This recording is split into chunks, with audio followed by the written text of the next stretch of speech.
Welcome back to my YouTube channel mathematics by सनावला। जैसा कि हम सकर हाइब्रिड की डायरेक्ट टेस्ट की प्रिपरेशन कर रहे हैं, जिसमें हम फ़िलहाल केस में उनको पहले फॉलो कर रहे थे। अब जो हमने लास्ट 2 वीडियोस में किया है वो मैनुअल के अलावा है, यानी जो टॉपिक हमारी अलजेब्रा की है, मैनुअल में सिर्फ एक पार्ट था प्रैक्टिस 38 जो हमने दूसरे वीडियो में कवर कर ली थी, मगर उसके अलावा भी चीज़ें हैं अलजेब्रा में आती हैं जो इसमें इंक्लूड एज एक्स्ट्रा नहीं की हुई थी। हाँ, वो हर जगह पे कहीं लीनियर इक्वेशन कहीं वो सॉल्व हो रही हैं, मगर इस जिसको हम अलजेब्रा कहते हैं वो चीज़ यहाँ पे नहीं है। तो इस वजह से हम उसको अलग से डिस्कस कर रहे हैं। तो आज का हमारा जो टॉपिक है वो लास्ट होगा इस अलजेब्रा का, वो फैक्टराइजेशन है। तो मैंने तो अपने क्लास में एक ही दिन में वो करवा लिया, क्योंकि वो टाइम एक तो 2 घंटे होते हैं, इस वजह से हमने शुरू किया और ख़त्म किया। अब यहाँ पे वीडियोस की रिस्ट्रिक्शन की वजह से हम ज़्यादा स्ट्रेंथ नहीं कर पाते, तो इस वजह से स्ट्रेंथ कम रखने की वजह से मैं इसको अलग अलग करता हूँ। तो फैक्टराइजेशन एक्चुअल में और कुछ नहीं है। हमने जो किया था, फॉर एग्जाम्पल पहले वीडियो में वो हम लिखा था कि 2 टाइम 2x + 3y + 4z था। इसको अगर मल्टीप्लाई हम करते हैं 2 × 2 4x 6y और 8z, ये जो हम मल्टीप्लिकेशन करके आए थे इसको रिवर्स करेंगे तो ये इसकी फैक्टराइजेशन का एक टाइप हो जाएगा। यानी फैक्टराइजेशन जो हमने मल्टीप्लिकेशन में टाइप डिस्कस किए थे वही फैक्टराइजेशन में भी टाइप्स होंगे। यानी अगर हम इसको लिखें तो इसको रिवर्स में, तो अगर हमारे पास सवाल ये ना हो, सवाल हमारे पास क्या होता, सवाल ही अगर ये से हो तो ब्रैकेट वगैरह नहीं है, तो हम क्या करें, देखें सब में क्या कॉमन है, 2 कॉमन है, 2 बाहर निकाला, 2x + 3y + 4z, तो ये हो गई फैक्टराइजेशन 1 टाइप की, यानी हम कहेंगे ये टाइप 1 है। फिर दूसरा टाइप क्या होता है कि आपके पास अगर ऐसा हो कि 3x + 6y है और आपके पास अलावा क्या हो, मैं ऐसे कहूँ कि 2x + 6y, अगर 6y में कहूँ तो मसला क्या होगा कि 4y कहता हूँ, ठीक है। तो हम कर क्या रहे हैं इसमें कि इसमें आपके पास अगर देखा जाए तो इन दो में भी कॉमन है, इन दोनों में कॉमन है। इन दोनों में क्या कॉमन है, 3 कॉमन है, तो हमने x + 2y रख लिया।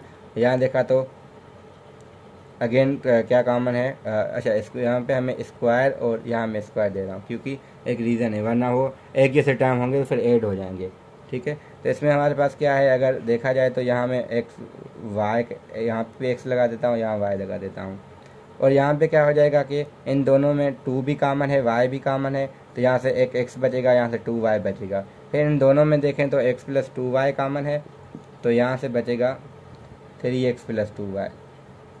यहाँ मैंने मिस्टेक की थी पहले कि अब हम जो कॉमन लेंगे 3 के साथ x भी कॉमन लेंगे, क्योंकि मैं एक टाइप बताना चाहूँ, ये टाइप 2 है जिसको हम ग्रुपिंग कहते हैं। तो असल में 2 में जो कॉमन होता है उसको हम ग्रुपिंग का टाइप कहते हैं। तो इस वजह से इन 2 में भी कुछ कॉमन था, जो 3x था, तो 3 भी कॉमन है, 6x भी कॉमन है, तो यहाँ से x और 2y बचेगा। और यहाँ से देखें तो हम 2 और y कॉमन है, तो यहाँ से x और 2y बचेगा। फिर इन दोनों में देखें ये तरीका अप्लाई करें तो x + 2y कॉमन है, फिर ये बच जाएगा। ये दूसरा टाइप है।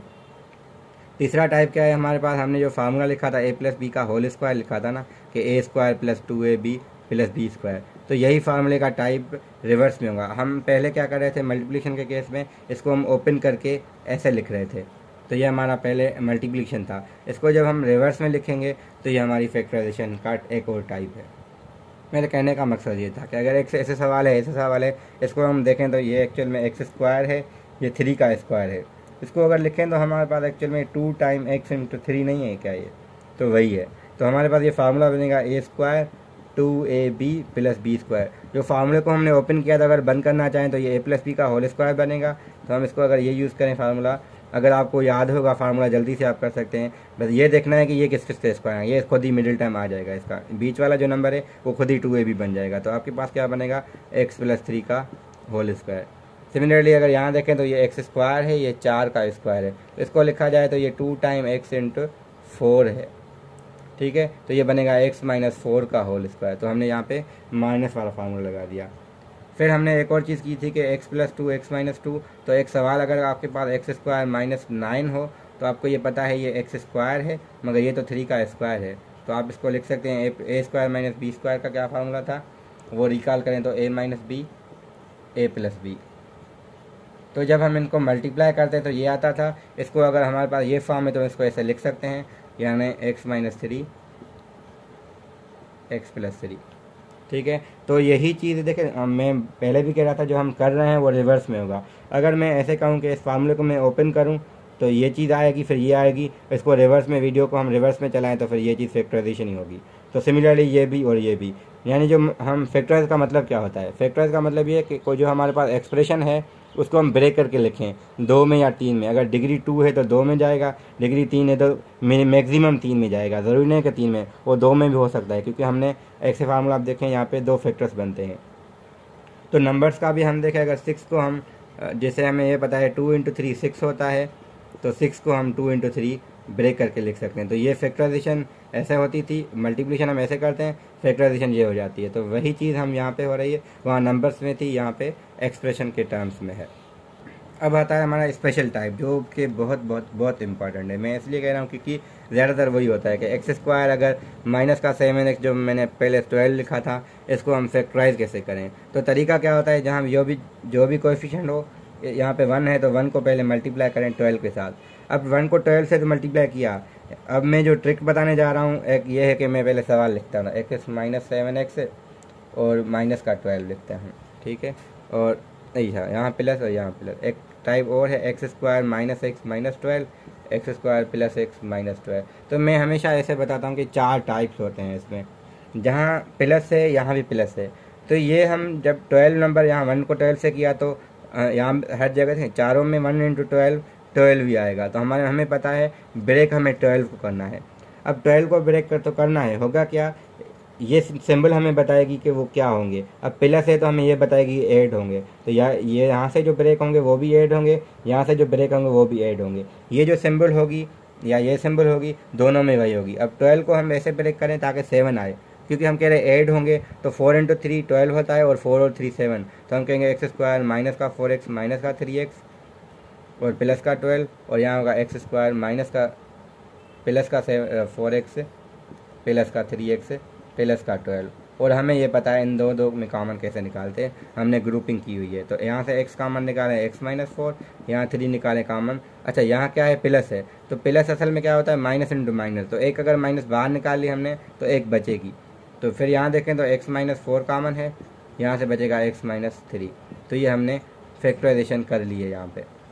सिमिलरली यहाँ भी देखें, इसमें भी यही होगा कि यहाँ x + 4 आएगा और x + 3 आएगा, डायरेक्टली हम लिख सकते हैं। इन दोनों में देखें, दोनों में लास्ट नंबर में क्या है, माइनस है। अगर यहाँ माइनस है तो हमें पता होगा कि ये सब्ट्रैक्ट होके आएंगे, ये जो सिंबल होगी ये बड़े वाले को होगी। तो हम लिखेंगे x² माइनस का 4x + 3x, क्योंकि 4 3 = 12 तो आता है, 4 + 3 4 में से जाएगा -3 तो 1 ही बचेगा, तो -12। फिर यहाँ से आएगा x - 4 x + 3, आप खुद निकाल सकते हैं। सिमिलरली इसमें से x प्लस का 4 x माइनस का 3। तो ट्रिक क्या है इसमें, पहले नंबर को ब्रेक करें, 4 × 3 आ गया, हमें ये सिंबल बताएगी कि बड़े को हमें ये देनी है, तो इसलिए x + 4 लिखा, x - 3 लिखा। यहाँ माइनस थी तो माइनस को दे दी, यहाँ प्लस है दोनों में, तो ये दोनों ऐड होंगे, ये जो सिंबल होगी दोनों में होगी, x - 4 x - 3 x + 4 x + 3। ये जो 4 टाइप्स हैं, इनके अलावा और कुछ सवाल ही नहीं होता, हमेशा यही 4 टाइप्स हैं हमारे पास। अब एक और एग्जाम्पल मिल लिए, ज़रूरी नहीं कि हमेशा कोएफिशिएंट 1 हो। तो यहाँ क्या करेंगे, 3 8 द 24, 3 9 द 27, ठीक है। तो 24 को यहाँ ब्रेक करना है, यहाँ 27 को ब्रेक करना है। फिर पहले हम 24 को ब्रेक करते हैं, ब्रेक करने का तरीका भी पता होना चाहिए। 2 की टेबल 12 टाइम, 2 की टेबल 6 टाइम, 2 की टेबल 3 टाइम, 3 की टेबल 1 टाइम। यहाँ से हमें ऐसे नंबर्स निकालने हैं जिनको सब्ट्रैक्ट करें तो 5 आए, और ऐड करें, क्योंकि यह सिंबल हमें पता है कि सब्ट्रैक्ट होंगे, ठीक है। तो सब्ट्रैक्ट करने से ही 5 आने चाहिए। हमें पता है 2 × 4 4 × 8 और 3। जब भी ऐसे नंबर हो ना यहाँ जिसको हम प्राइम नंबर्स आपस में अच्छा को प्राइम कहते हैं, फिर वो आपको नहीं पता, आप ऐसे करें, बस नंबर्स ही ब्रेक करें। 3 और 8 को इस तरीके से ब्रेक करें ताकि 5 आए।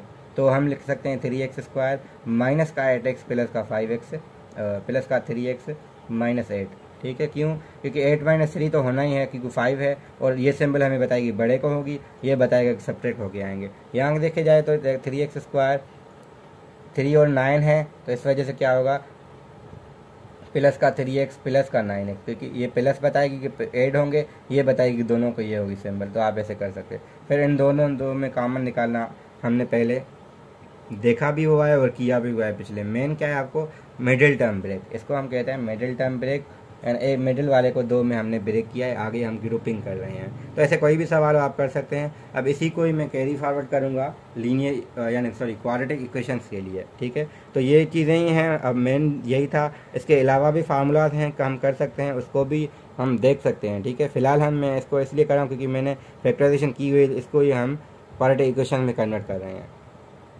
जैसा कि हमने पहले भी कहा है कि इक्वेशन क्या होती है, इक्वलिटी आती है। तो हम कहें इक्वल टू 0 हो तो यहाँ आ जाएगा इक्वल टू 0। इसको हमने अगर कॉमन निकाला 3x माइनस 8, अच्छा सॉरी, अगर सही से करें तो इन दोनों में x कॉमन है तो x कॉमन लेके 3x माइनस 8 बचेगा। यहाँ कुछ नहीं कॉमन तो 1 हम लेते हैं, तो 3x minus 8 common again equal to 0। 3x minus 8 again common, तो x प्लस 1 इक्वल टू 0। यहाँ पे क्या होता है कि एक ये नंबर पूरा है, एक इन दोनों का अगर प्रोडक्ट 0 आ रहा है, जिसका मतलब या तो ये 0 होगा या ये 0। इसको अगर 0 रखेंगे, इसको 0 इक्वल टू रखेंगे। अच्छा, ये जो चीज़ें हैं ना, मैंने पहले भी वहाँ पे भी डिस्कस की है। जो हमने लीनियर इक्वेशन का वीडियो बनाया है उस पर भी मैंने ये चीज़ डिस्कस की हुई है पहले, ये नई चीज़ नहीं है, ठीक है। तो हम लिखेंगे 3x माइनस 8 इक्वल टू 0 और x प्लस 1 इक्वल टू 0। तो मैं यहाँ से डायरेक्टली लिख दूँगा x इज इक्वल 8/3 और x इज इक्वल -1, क्योंकि हमने लीनियर इक्वेशन ईजिली बहुत इक्वेशन हम कर चुके हैं। तो यहाँ से वैल्यूज ऐसे आ सकती हैं। तो हमने क्वाड्रेटिक इक्वेशन भी ऐसे समझ कर ली, क्योंकि मिडिल टर्म ब्रेक आपने कर लिया तो आपकी सारा हो जाएगा। हाँ, अगर ऐसा भी होता x square plus 4x is equal to -4 हो, तो हम इसको स्टैंडर्ड फॉर्म में पहले लेके आते हैं इक्वेशन को, यानी इक्वल टू 0, यानी ax स्क्वायर bx और c इक्वल टू 0 हो तो वो क्वाड्रेटिक इक्वेशन होती है। तो फिर हम क्या करेंगे कि x प्लस 2 का एक्चुअल में ये होल स्क्वायर है, इक्वल टू 0 का किया तो x इज इक्वल टू हमें x प्लस 2 0 मिला, क्योंकि किसी नंबर का स्क्वायर 0 हो ही नहीं सकता जब तक वो खुद 0 ना हो। तो इसलिए अगर इसका होल स्क्वायर 0 है तो ये खुद 0 है, तो x इज इक्वल -2 हमें एक नंबर मिला। इसको हम कहते हैं वो एक x इज इक्वल -2 हालांकि 2 बार आया है तो हम इसको एक बार लिखते हैं, हालांकि x इज इक्वल -2 -2 है। जैसे यहाँ पे 2 नंबर्स आ रहे हैं, ये -2 है, एक्चुअल में -2 2 बार है, क्योंकि जितनी डिग्री होती है उतने आंसर्स आते हैं। मगर ये सारी चीज़ें क्वाड्रेटिक इक्वेशन में तब होती हैं जब फैक्टर्स यानी पॉसिबल हों। जब फैक्टर्स पॉसिबल ना हो, यानी रूट्स आपके ऐसे नीचे इसके किस्म के ना आए, तो फिर आप क्या करेंगे, उसमें आपके पास टेक्निक आती है क्वाड्रेटिक फार्मूला की, यानी क्वाड्रेटिक फार्मूला आपका जनरल है, हर जगह वर्क करेगा। क्वाड्रेटिक फार्मूला में सिंपल है, अगर ax square plus bx plus c equal to 0 कोई इक्वेशन है आपकी, तो x is equal -b plus minus radical b square minus 4ac divided by 2a आ जाता है, ठीक है। तो आपके पास अगर मैं एग्जांपल लो 2x स्क्वायर माइनस का 3x माइनस 5 इक्वल टू 0, तो आप क्या करेंगे, आपके पास होगा कि x a is equal to 2, b is equal to -3, c is equal to -5।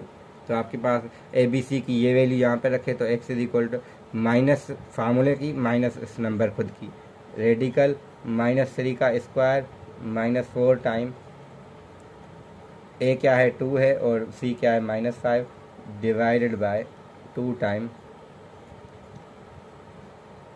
तो हम सिर्फ ए बी सी की वैल्यू रखेंगे, आपके पास कैलकुलेशन आ जाएंगी। वो डिपेंड करता है, कभी इंटीजर आएगा, कभी रेडिकल सॉल्व होगा, कभी नहीं होगा, क्योंकि हमने परफेक्ट स्क्वायर का कॉन्सेप्ट पढ़ा है। तो अगर वो नंबर परफेक्ट स्क्वायर होगा तो रेडिकल सॉल्व हो जाएगा, वरना वो रेडिकल में रहेगा, यानी आंसर उसका स्क्वायर रूट में आ सकता है। तो हमने यहाँ पे क्वाड्रेटिक इक्वेशन कर दी है। अब फैक्टराइजेशन में एक चीज़ रहती है कि हमारे पास अगर एक्सा कोई सवाल हो कि x³ प्लस 27 ना, इसको फैक्टराइज करना है, तो आपको ये पता होना चाहिए कि x का क्यूब है, ये 3 का क्यूब है। तो फार्मूला अगर रखें तो आपके पास था a³ plus b³ is equal to a plus b, हमने जो लास्ट में लिखा था a plus b, a square minus ab plus b square.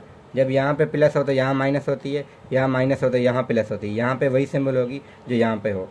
तो क्या होगा x plus 3 x square, A B को मल्टीप्लाई करें 3x आएगा और b का स्क्वायर यानी 3 का स्क्वायर यानी 9 आ जाएगा आपके पास, ठीक है। तो ये भी फार्मूला यूज़ कर सकते हैं। सिमिलरली आपके पास अगर ऐसा कोई हो कि दूसरा क्या था फार्मूला हमारे पास, x square x³ plus b³ यानी a प्लस b का होल क्यूब। तो होल क्यूब ज़्यादातर कम आते हैं, मोस्टली ये आ सकते हैं कि ये प्लस का फार्मूला हो या माइनस का, यहाँ माइनस हो तो यहाँ माइनस होगी, यहाँ प्लस हो जाएगी। तो फैक्टराइजेशन का ये पूरा कॉन्सेप्ट हमारा डिपेंड करता है मल्टीप्लिकेशन वाले पे। तो हमने इसलिए मैंने 2 वीडियोज़ वहाँ पे बनाए थे, इसलिए क्योंकि वो जो 2 वीडियोज़ हैं खास करके सेकंड वाला, तो सेकंड का रिवर्स वर्जन ये फैक्टराइजेशन आ जाएगी। तो इसलिए हमारा ये टॉपिक कंप्लीट होता है अलजेब्रा का।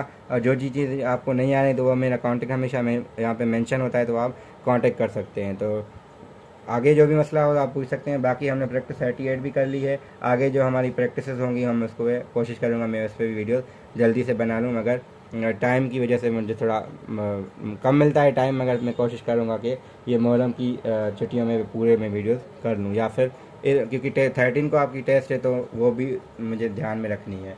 Thank you.